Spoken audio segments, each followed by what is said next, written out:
Assalamu alaikum, Sheikh. Wa alaikum assalam wa rahmatullah. You've been traveling a lot, right? Yes. So this is a very relevant question to people who travel a lot, especially if they travel overseas. He's asking, how could he pray on the airplane? Bismillah, alhamdulillah. That's a very good question, and it has many aspects. So traveling on airplane, how can I pray? Let's start with the timing of prayer. Right. So Okay. if you travel, the time of the prayer has nothing to do with the destination or where you start your flight from. So let's say you leave from Houston going to, let's say, Istanbul.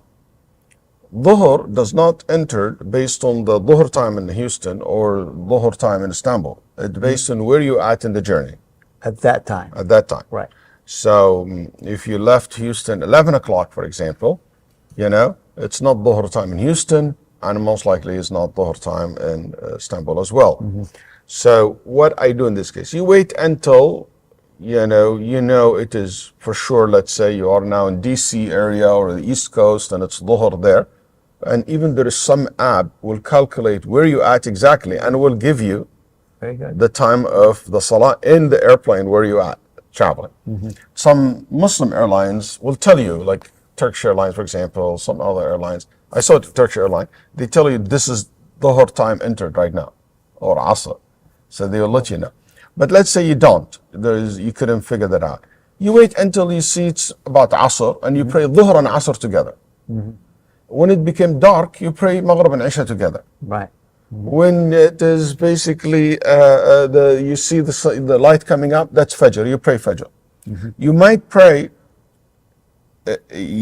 the 5 daily prayers in less than 24 hours. That's fine. And it becomes shorter or longer. Right. That's fine also. If it's Going stricter, east, it will. it will. Coming west, it might have the whole entire day only for 2 salah. Right.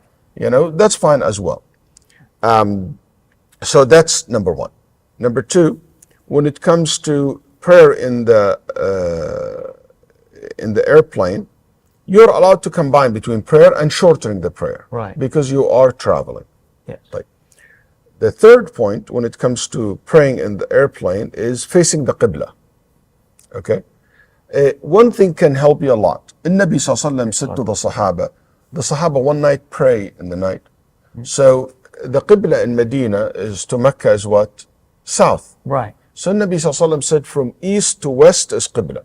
Because some of them prayed southeast, some of them southwest. Right. So like this.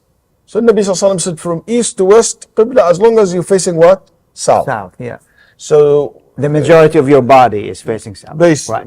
Yes. Right. So now you're traveling to Mecca from America or flying east. Your Qibla from north to south.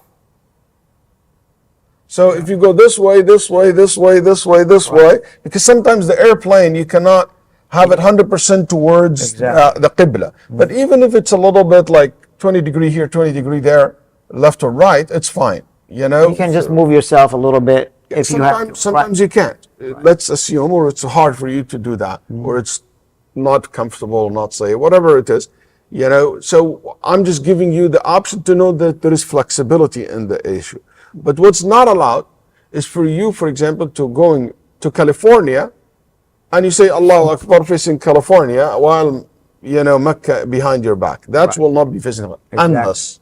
unless there is no way for you to face the Qibla. Impossible. I can't. It's not. Let's say everybody, there is a turbulence and you have to anchor down and you cannot turn in your seat or stand up or anything like that. You're not allowed. Or you worry if you stand up or you do something like that, that might cause, how sensitivity in airplane these days. About Right, exactly. Yeah. praying, it can cause a problem for you. You don't want to go into that. So also, I'm not going to arrive California before the time get out. And what I mean by the time of the combining prayers. So let's say I'm leaving here, but I will arrive California at night. Okay. That means If this is the case, you will I have to pray in Dhuhr the and Asr right. in the airplane. But if I arrive there before Maghrib, Then you pray there. I wait until I arrive there. I pray Maghrib and Asr, Dhuhr and Asr together because I can't face the Qibla. Right. But if you can't face the Qibla, you can combine. But I'm talking about in a case where you cannot face the Qibla. Okay? Also, what about if you can't and you're going to arrive there after Maghrib? In this case, we said, Allah subhanahu wa ta'ala said, فَاتَّقُوا اللَّهَ مَا اسْتَطَعْتُمْ. Fear Allah according to your ability.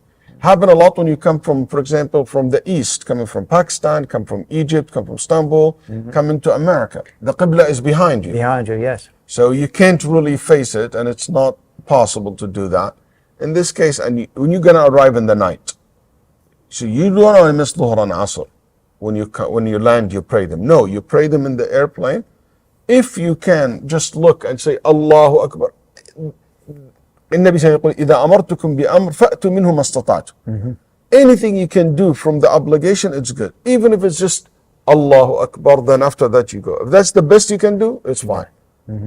If you can't do anything of that, you just say Allahu Akbar and you pray. فَاتَّقُوا اللَّهَ مَا اسْتَطَعْتُمْ. Allah subhanahu wa ta'ala said, fear Allah, do whatever you're capable of, or you can do. As for standing, no doubt the Nabi sallallahu alayhi wa sallam said, صَلِّ قَائِمًا فَإِن لَمْ تَسْتَطِعْ فَجَالِسًا. Pray standing, if you can't, sitting. And here is, can you stand up in the airplane? And in my opinion, no. Why? Because it's not safe. Anytime the flight can disturb and happen, you can fall, you can harm yourself or other people. Also, in many places, this can be a little bit suspicious activity, and people are very sensitive and towards this, and if people doesn't want to take the risk.